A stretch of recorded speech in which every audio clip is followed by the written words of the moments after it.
We're ready for Hollywood. Hello there, I'm Stan the Movie Man. This is your WIMZ.com movie review.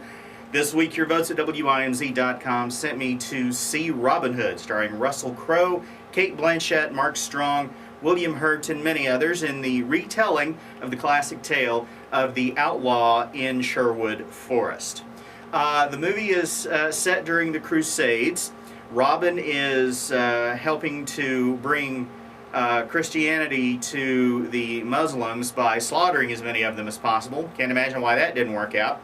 Anyway, the king, Richard the Lionhearted, is bringing his men back, but they are laying siege to a castle in France when Richard is killed, making Prince John the King of England. Prince John is a douche nozzle, and he is just out to lord his power over people and to bankrupt the countryside, making himself rich by collecting taxes by any means necessary. He has a guy who does that for him by the name of Godfrey, who is Mark Strong's character. Godfrey is, however, working with the French to overthrow the British throne. And the plan is to be as ruthless as possible in collecting the taxes, turning the people against the king, fracturing the country, and making it easier for the French to come in. There's about 4 or 5 different stories going on in Robin Hood, and they're all fairly interesting. It is a long movie, 2 hours and 20 minutes, so plan your fluids carefully because it is a bit of a bladder buster.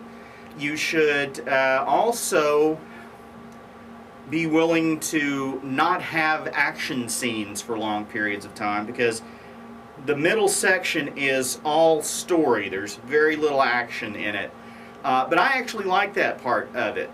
It was nice to not have a rushed story just so we can get to the next sword fight or fist fight or whatever kind of fight it is they were going to have. The interplay between Marion and Robin is interesting, because Robin is not the guy that she is in love with, and is not the guy she's the least bit interested in being with. Takes some time to wear her down. There's a story involving Sir Robert Locksley, whom Robin is pretending to be. That's part of that whole other several stories that are in the movie. It's a fairly densely woven story. You've got to pay attention to keep track of things, but it is very entertaining, I thought. I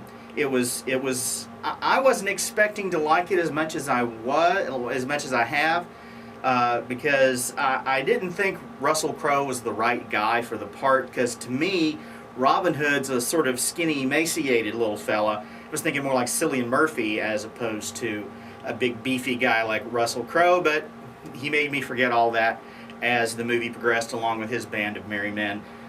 Some very entertaining humor in the film involving the merry men, Friar Tuck, and all the rest of them. So I think hardcore Robin Hood fans will enjoy the film. It is not the Errol Flynn version.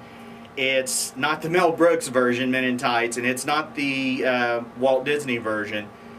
It's a version all of its own, and I think you'll enjoy it. I'm giving it 5 guitars. Go to WIMZ.com to read my complete review, as well as to vote on the movie I see next time. If you have a question you'd like to ask, feel free to do so at StanTheMovieMan@att.net. Till next time, Stan the Movie Man. See ya.